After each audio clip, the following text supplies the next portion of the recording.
Wilujeng tepang dangu serang acara matuh dongeng enteng pang beberahmana. Mang Jaya sapara kanca bade neraskeun hanca dongeng nu katunda carios nyambung judulna Dedemit Guha Sancang. Ieu dongeng para wargi sadaya karangan Watatang. Ayeuna teu nincak bagian kasalapan. Para mitra kaum dangu, Usman geus kitu mah kebat ini trek nyampeur heula euis parida. Kaimahna pas bedug magrib Usman geus tepi kanu dituju. Kabeneran euis parida geus beres ngaluis lantaran geus janji pasini pasang subaya. Atuh teu loba wangkongan deui, teu heuleut satengah jam sanggeus rada poek tuluy arini. Maksudna rek ngabumbang. Tapi buktina mah ceuk basa Malayu teh mah rek berebulan madu di hiji tempat nu tiis. Teu kacaturkeun di jalana Usman jeung euis parida geus anyoga sisi walungan nu caina herang ting sariak. Kasinaran ku cahaya bulan nu kakara muncul nyaangan sabudeurna madham. Beuki peuting de eta tempat nu sakitu geumeunana. Ngadadak asa beuki rame loba jalma nu ngadon ngabarumbang. Samalah ka tempat anu aya cai nyusu handapeun tangkal kamuning oge geus loba jelema.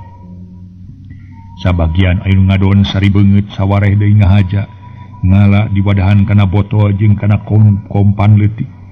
Rek dipake ubar cenah cai ajaib. Ongkohannya cai nyusu nu kaluar tina hanapeun tangkal kamuning teh anyar keneh kakara genep bulan kurang. Da tadina mah eueuh sakecelak-kecelak acan, tapi ku ayeuna nyaan. Ayaan samalah kun rajin mah make dijieun kukulahan sangkan caina ngumpul. Saja bati kitu kungsi aya nu boga panyakit lumpuh jeung nyeri panon di ubaran ku cai tidinya nepi ka cageurna. Nepi ka kiwari ku urang dinya kasebutna ci kahuripan ci tamba nu meh bisa ngadatangkeun kahuripan. Da nya lamun dipikir kadinya nama cai teh beunang disebutkeun kahuripan. Sakumna makhluk nu aya keneh di dunya. Hiji barang nu penting sabab patani lamun henteu aya cai rek kumaha bisa natatanen. Pasti di dunia ieu moal aya pepelakan pisan.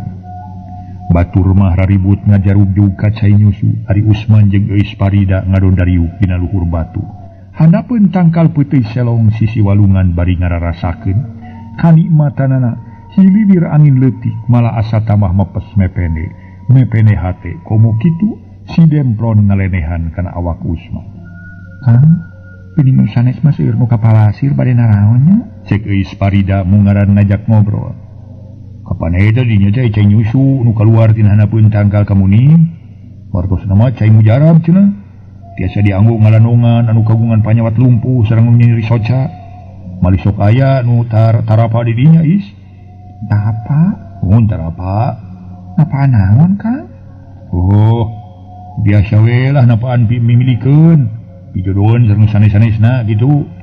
Pangjen akangnya sok kadinya ngadon tapa milari pijodohnya. Wah, arieuy, si Kang Yagang mah. Dah kadinya teu burung nyanggut atuh. Nyanggut ka saha? Mun nyanggut ka dieu, cek Usman bari nyawel gado euis parida. Buka.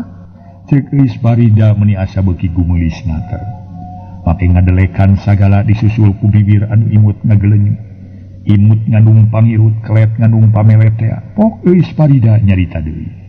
Nuhun nya Kangnya. Di emut-emut mas nganaonan ngalapejodoheun sareng pimilikeun ke tempat anu kitu mangkani katingalna ti dieu sapertos anu garareueun mah patan sumping pimilikeun sareng pijodoheunna malah dicocokan ku reungit kumaha pemisik aya orai macok pada sumpingna pirizkieun teh ku jalan gatol usaha di bubuh aya karajin da tatapa dinu kitu mah moal ujug-ujug ngurunyung me artos atapi barang teh pami abdi mah kehilaanan kadang aja jentul di tempat anu kitu ngadon ngarilipuh maneh. Muhun mana tiris ku angin, mana dicocoan ku reungit. Buan nu munjung ka bagong oge di tempat nu kitu pangjenyakangnya tanapi di leuweuk. Cek euis parida ka papanjangan atuh Usman rada bareureum. Asa kasindiran ku caritaan euis parida nyebutkeun munjung ka bagong. Euis sok ka mana-mana wae sasauran teh. Atos ahulah sasauran kitu pamari beunang ge. Mata kumaha kitu Kang matak teu jodoh. Kapan mah tos nampe jodoh mah di dieu tukang tinggal heula tu bulan meuni malibir kana sela-sela mega. Pamijalmi teh mah taksiran nganyahokeun ka urangnya Kangnya. Cek euis parida bari malikeun beungeut Usman tuluy silih teuteuh. katingali panon si demplon ngeletan si ganu nangtang. Begitu keur Usman geus aya niat ragamang leungeunna kalakana puluh. Kitu deui Isparida awak nerada dengdek. Beuki lila beuki dengdek akhirna golepak kana lahunan Usman. Jep cempling bareng jengilesna bulan nyumput dina sela-sela mega nu semu hideung. Keur kitu ngadenge sora nu ngorosak di jeureun Isparida. Puguh we, keur antep geugeut jadi pindah kana kareuwas. Harita Isparida ngarontok ngan henteu ngajeritna. Usman sakadetan ngarasa reuwas disangka orai rek maco. Ari disirik-sirik si horeng bangkong. Si badua ngareuwasna kernya. Naon Kang? Isparida bari tetep nangkep awak Usman di bangkong. Dua keur patangkot-tangkot. Ustina mah agung. Bangkongnya sok rajin kitunya kan. Matana ini kucap kicap Kang. Cek Isparida asa suka make seri ngaheheui jeung serikeun bangkong. Gaclok bangkong aclog-aclogan atuh Isparida seri deui. Tukang isinen panginten ku urangnya meni nyumput. Yo satu isda satu oge sami we kahoyongna urus jalmi. Bumi teu kitu mah atuh moal baranahan panginten. Temal Usman jep jarempe deui ngadon ngabaretem siga nu beak piomong. Tapi teu lila Usman ngomong deui bari ngusapan tarang Isparida nu keur ngedeng dina lahunanana. Is bade mulia ayeuna. Upi akang bade ayeuna kitu. Manawi akang teh bade aya nampi ka emut wong ieu teh rencangan anu ti Jakarta bade sumping. Mangganing dirompok mun aya biang we nyalira pun biang. Maksana bade ngabantenkeun berkawis ka Bali 2 minggu nu kapayun ieu mun. Wayahna ke urang duwi ka dieu amangannya. Jadi akhirnya amangan deui kan rada tebih sareng kanu sae pemandanganana. Moal genduk indun kitana euis di Bandung wangsul ayeuna. Mungkin benda-benda usagala Kang. Mangga bade mulih mah sareng hawatos we deui katamu bilih leres tos sumbing ka bumi. Mun kumaha perkawis rencana urang salajengna Kang. Mun perkawis salametan teh jalaran pun biang teh keukeuh we pala enga-enga salamet. Mali maksud abdi ge kitu supados urang tenang tiasa ka mana-mana naon kapalai akang. Da upami sakadar amangan kieu wae mah asa kirang sugema teu saperos urang tos katalian ku hukum. Bade kumaha ge moal asa-asa Kang. Nya atuh mangga atuh akang ge. Umi kedah disanggeukeun mah hoyong enga-enga ngawang rumah tangga atuh. Mun akang nuju ngantosan artos nu di luar yeuh. Kema di mana artos tagihan tos katambi sadayana tangtos akang bade sasanggem ka ibu. Doakeun ku oisnya mudah-mudahan akang sing aya milik. Kalain aya dina kawilujengan sadayana nya. Temal Usman bari muniang nangtung. Dadakuna mah ka Isparida. Dina peuting eta rek aya semah ti Jakarta sok padahal sakicep ku Usman katingali. Di pasireun aya 3 urang lalaki keur ting harewos malah nusa urang mah. Sidik pisan musuhna Usman. Nu tikeun leutik keneh. Kat abah tamah ngadenge peja yen eta lalaki nu keur ngintip teh bogoheun ke Isparida. Cenah anak Haji Rojali katelahna Cep Jumena. Lamun kitu teh mah keur Usman geus boga timbul rupas di jelema nu tiluan rek ngahuru. Nu matak harita gancang ngajakan balik alasan aya semah babakuna ti Jakarta. Atuh Isparida teu hararese harita terus arimit ningalkeun eta patempatan. Teu kacaturkeun tepi ka imah Isparida caturkeun Usman keur ngagidig we rek balik ka imah bari hate ratung tutunggulan. Ceuk pikirna palang siang Cep Jumena jeung batur-batur naluturkeun rek ngayakeun tindakan. Puguh nya eta ge maksud Cep Jumena rek ngarah Usman lantaran ngarasa panas dume Isparida kapiheulaan ku Usman. Barang tepi ka deukeut astana corelat-corelat ku Usman katingali di tengah-tengah. Di tengah astana ting curelat siga jelema reng Usman ngaraneg tuluy rarat rere sakapeung timuruna kadegem dumeh jalma nu keur disorang dumeh jalan nu keur disorang sisi astana sakapeung timuru ka jelema jahat rek ngabegal atuh sakedapan Usman radah marmi rek balik teh tapi kulantaran geus kagok bari eueuh deui jalan kapaksa Usman indit deui ceuk pikirna piraku aya juri bungkeulekeun atawa juri rek ngaganggu. Lantaran jalan kadinya lain jalan lain kakaranyoran. Geus aya kana sababaraha meterna di tempat Usman ngaraneg. Kurobas cenah kadenge sora nu ngagorobas. Atur reg Usman ngaraneg beuing ngabagi reret ka sisi kagigir. Nu teu kungsi mamenitan jeleng-jeleng 2 urang jelung-jeleng laluncatan bagat jajalan. Nu saurang hareupeun Usman nu saurang deui tukangeunana. Harita Usman neuteut sekeut kana beungeut anu hareupeunana. Tapi henteu sidik saha-sahana. lantaran make tergos ukur panon we nuka ciri gular giler horeng baturna cep jumena ngahaja megatan Usman. Hahaha. Kunaon sila ngarogo ha? Geus boga rasa sia sieun paragat nyawa di dia ha? Cek eta diharupeun Usman bari seuring ngahaha jeung nulak cangkeng ngebrehkeun kateungeun geus kitu pok deui nun tukangeunana ngomong. Kudu ngarti we euy setiap manusia anu ngarogo netelakeun manusia anu berdosa deuleu. Gilak Usman malik ka tukang breh saurang deui make tergos. Saha anjeun teh? Tanya Usman bari rutret kadua jalma nu margatan jalan. Wah, tong make nanyakeun sagala sia da moal make panca kaki deui, jeung sia deuleu. Tapi rek panca peureup jeung jelema nu jumago sia. Tembalna bari ngalengkah ngadeukeutan Usman. Pok nu saurang deui ngomong ngahatean. Tong diajak ngobrol, euy sikat teh kadinya bangusna. Sanajan teu aya panitah ge atuh baturna nu hareupeun Usman geus aya niat nyerang. Sabarut narajang bari peureup nyelebar rek notong beungeut. Kilak blos serangan ti pihak lawan. Nu mungaran haneut keneh teh ngageblos. Ukur mapag angin peuting. Jeleng Usman loncat ka sisi lantaran sakiceup kabireungeuh baturna nyerang ti gigir. Bari ngaluarkeun sora nu mata kerentag kana hate. Sakeun sia bangsat. Kok leungeun jadi lawan karampin ku Usman. Kurinjel tilak sia cabaroan peureup lawan anu mungaran nyerang. Usman ku waktu hasil ngagempur sirah Usman ti tukang. Daek kedaek ku waktu Usman ngajari jeig semenulieu. Keur kitu seak menjadi lawan Yusua tepus rek ngajong hulu angan. Ngan hadena harita Usman teu eleh seukeut panon. Sakilat ngarengkong bareng jeung leungeun ngarampid suku nu jadi lawan. Siakep kunjal bleg lawan Usman ti beubeut. Siap. Pihak lawan saurang ngagoa badana ngajungkel ka tukang lantaran Usman rikat. Nikat gado pihak lawan harita teh kutungtung sapatu. Saperut Usman narajang maksudna rek ngarontok lawan anu geus ngajoprak. Ngan orok kaya baturna leuwih nikat harita loncat sarta nyorok suku Usman. Para mitra kaum dangu, sakumaha nu kauninga harita Usman narajang. Maksud rek ngarontok lawan geus ngajoprak ngan orok kaya baturna leuwih kesih. Harita loncat sarta nyorok suku Usman. Usman kibobot nang karak bengkang. Lawanan nyabut peso balati tina jero joketna kalawan teu loba mikeun waktu harita peso diumat rek nikem dada Usman. Kena kadenge sorang nyebutin aduh sari.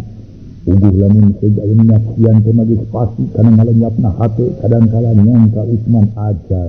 Tapi kengku peso balati ti pihak lawan.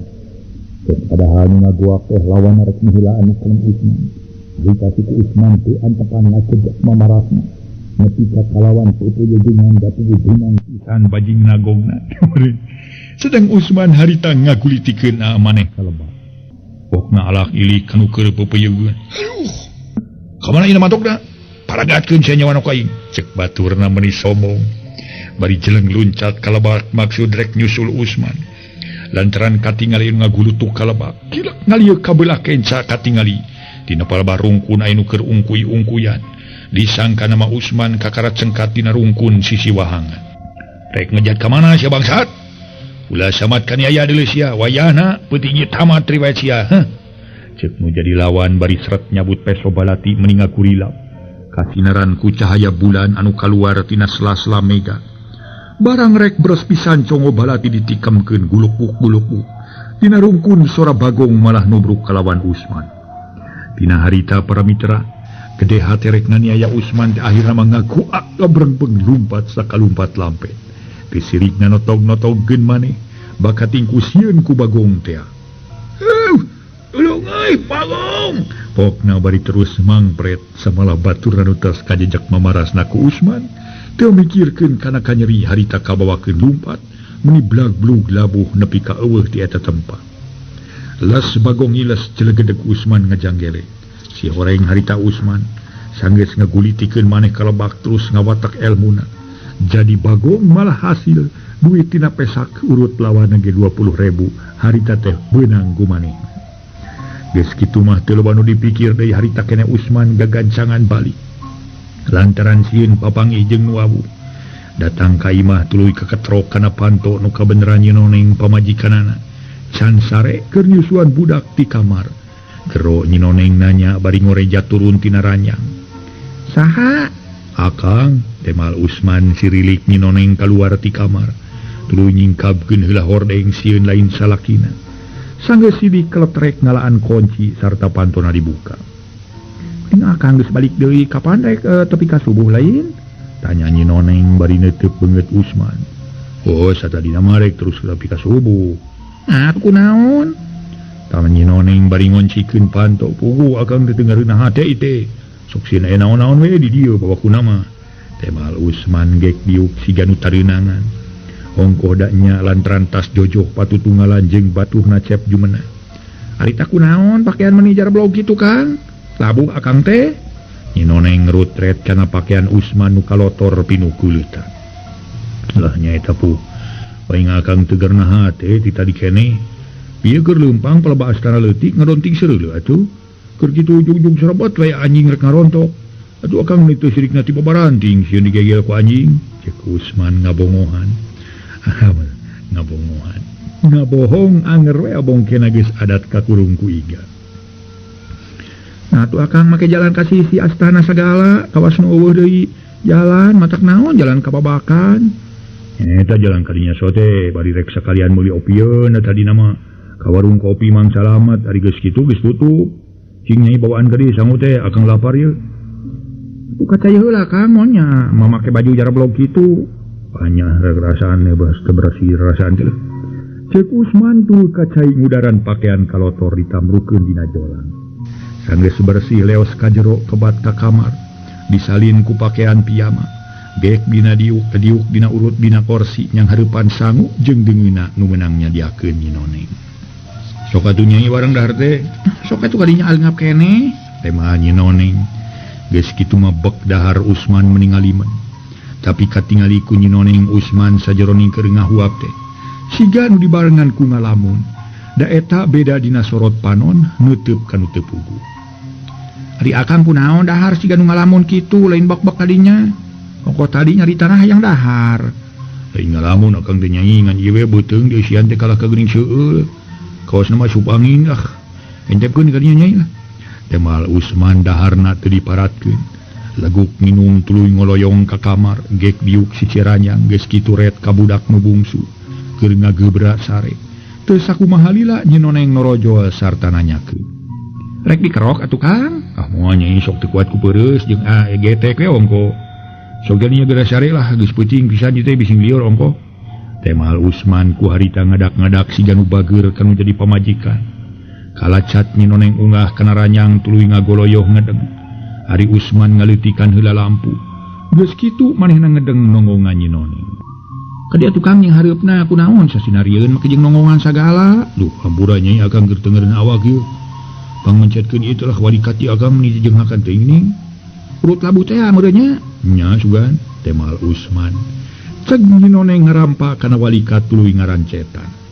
Nu teu kanyahoan reup Usman sare mun ujug-ujug ngagebrak kerek. Taksiran capek dumeh tas jojoh patutunggalan. Kitu deui Nyinoneng teu dilareup sare nongongan bud.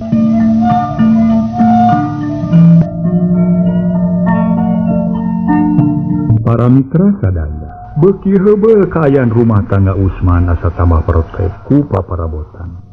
Malah imahna ge ku ayeuna geus digedongkeun kursi nu tadina kursi hoe ayeuna geus diganti ku kursi jok nu alus.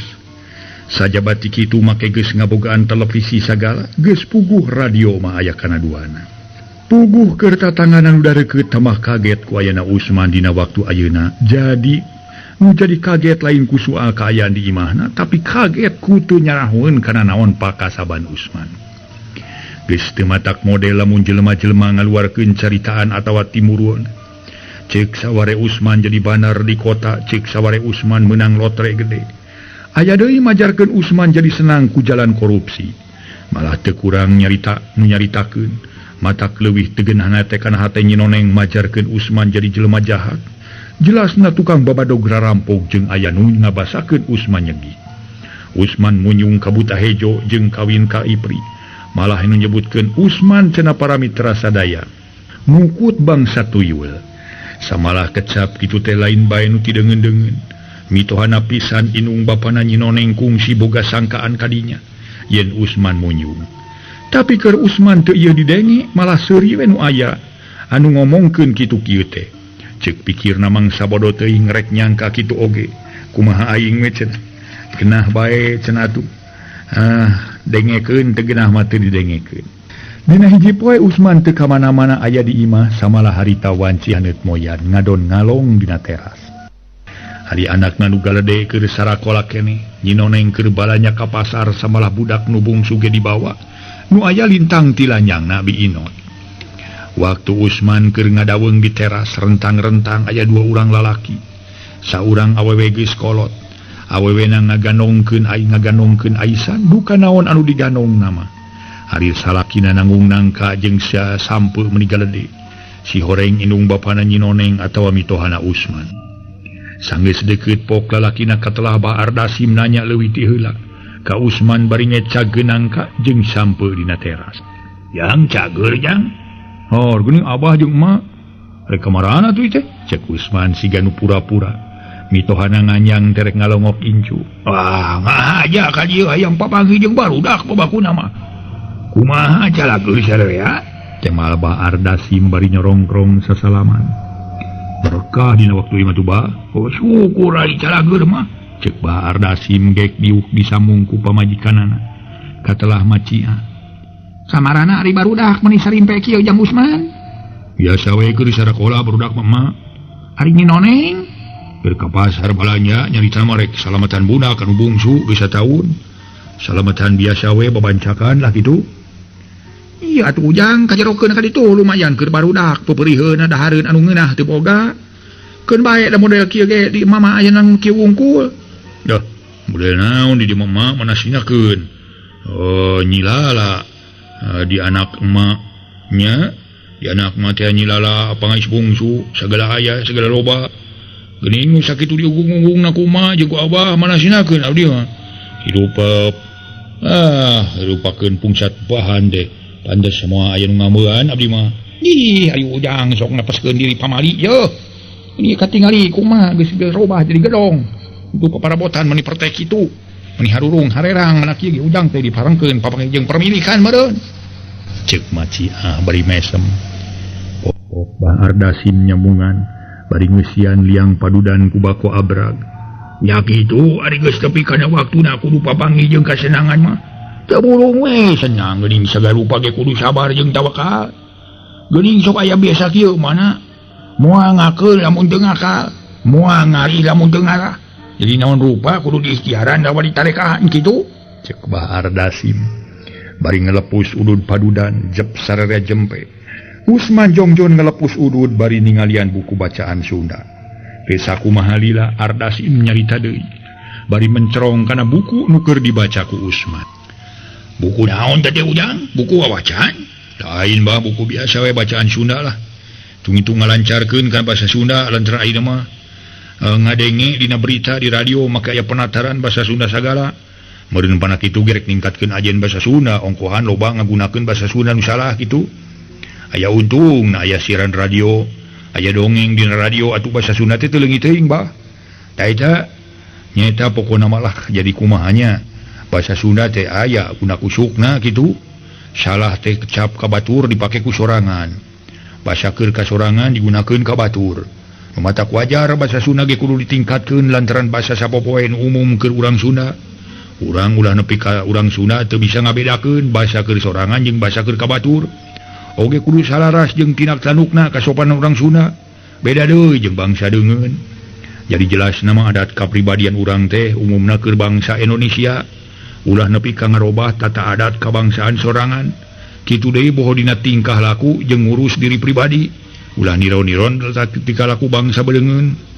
Bangsa barat teh geuning.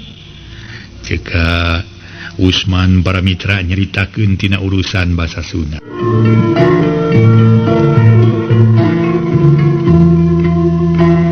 Sabada Usman nyarita tina urusan kapribadian, atuh Ardasim mitohana tuluy nyarita deui. Da nya atuh jang ku abah ge ka Bandungan barudak ayeuna mah naringkah pisan. Tapi barudak ge teu kabeh kitu, ieu mah dicaritakeun ku abah so teh aya di antarana babakuna barudak Padawan. lain moyok atalawen hewa abah mah ngansok seuri leutik we bari karunya jeung manglebarkeun kana dirina. Zaman baheula mah zaman abah keur ngora kene hayang men nempo ping-ping atawa tuur barudak parawan jamani hese. Kadangkala bitisna ge hampir teu temong. Nya atuh ari barudak parawan ayeuna heueuh teu kabeh kitu ge. Mun teu sirikna merehkeun na ping-ping dari temong-temongkeun. Sakapeung masuk era parada nempona abah teh. Teuing awakna naon teh ngajangkungan teuing rokna nu murungkut jadi pungsat atawa teuing kahayangna kitu. Ngahaja sangkan temong ping-ping ngagelempong koneng meureun kitu. Ayeuh. Puguh heueuh inget kana basa minggu ka tukang abah teh ulin ka pasar. Angkaan marek meuli kunyit keur manuk titiran. Ari nu nungguan warungna teh budak pantaran je sisapnan kitu dah. Make celana panjang ka luhurna make kaos oblong bodas. Pareng manehna keur nongongan ceuk abah teh. Cing Ujang meser kunyit habeungkeut. Nalipun cereng teh ngadon ngambek ka abah. Pong teh sing kira-kira cenah kunjuaki. Make jeung nyebut Ujang sagala tinggal ieu dada abdi sing kitu. Barang diteges-teges ku abah dadana. Nah, ya lalaki susuna baru kasih oreng teh awewe. Disebut Ujang suatena dume eta we make celana panjang kata mah buukna tukung. Disangka awewe kumaha atuh laongkohan teu disuang-suang acan. Jadi tungtungna mah lain ambak hayang seuri nu aya abah teh kitu. Nu matak bener ceuk Ujang ulah ngarobah adat kapribadian. Cai nya kitu jeung sok manglebarkeun deui. Buuk sapanjang-panjang hayo ditareuk-teukan. Kapan buuk beudang disebutkeun mahkota teh keur awewe cenah. Hese lila hayang buuk panjang teh der atuh ditareuk-teukan jebu-bubu. Cek Bahar Dasim bari mesem. Ari abahna masuk tarang arti wae ye kapan ayeuna mah disebutna ge zaman modern, zaman kamajuan. Barukan teh cek Maci bari ngebutan dada ku tungtung karemong lantaran harita karasa haridam. Sanajan zaman modern zaman kamajuan oge atuh. Kudu ngarti we kana kapribadian sorangan. Jeung deui nu disebutkeun zaman kamajuan teh kumaha? Nu disebut kamajuan teh ningkat pangwangunan. Ningkatkeun pangwangunan sa model pendidikan keur mojeungna diangkeutkeun. Dina widang pertanian, dina widang agamanya kitu keneh. Dina widang kasenian kudu maju. Listrik masuk desa, koran masuk desa, radio masuk desa. Bangunan-bangunan jelek di mana-mana kitu deui perindustrian maju. Saya tadi sebutkeun zaman kamajuan kitu tah. Geus abah ngacaplak bae barina ge. Si Ujang ganengeun ngado dagang huntu barina ge lah. Cek Maci ngageunggeureurkeun. Geus kitu pok Maci nuluykeun caritaanana nu ditujukeun ka Usman. Eta Ujang kieu pangna mah ka dieu teh saja bati hayang panggih teh jeung nu jadi incu. Mate aya kaperluan ka Ujang tapi kitu ge hampura mate geus kumawani ongko ka saha deui mah jeung abahna muntang tulung. Ari lain kanu jadi anak ka Ujang. Singketna mah amah terek ngumahakeun duit handapna 100.000 luhurna 150.000. Keur kaperluan rek ngomean saung mangkaning sakitu geus oyad-eyedna samala beulah wetan mah geus ditunyal ku awi. Kakitu maksud mah jeung abahna ka dieu teh Ujang. Wayahna kudu ditulungan bising kaburu ngagebru. Da ka saha deui mangumahakeun tau muntang tulung teralin ka Ujang mah. Pokna Maci maksudna rek ngumahakeun duit ka Usman. Sedeng Usman samemeh ngomong teh make mesem heula. Bari nuna buku anu keur dibaca ceg kana rokok cekes ngahurungkeun kayu api. Tuluy ngarokok bari haseupna diserbungkeun ka luhur. Waktu na seep.